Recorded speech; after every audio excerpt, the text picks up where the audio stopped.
Hello everyone! For today's video ay ibabahagi ko sa inyo ang benepisyo ng pomelo o kilala sa pangalan na suha o lukban.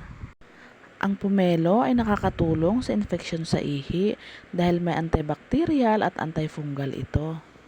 Nakakapagpalakas ito ng gilagid dahil ang pomelo ay may vitamin C na kailangan sa produksyon ng collagen na isang protina na nagbibigay ng suporta sa mga gilagid.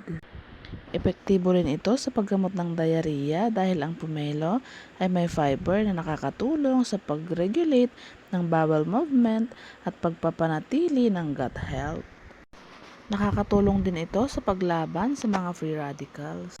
Nakakatulong din ang pomelo sa panahon ng pagbubuntis dahil ang pomelo ay may folate at folic acid.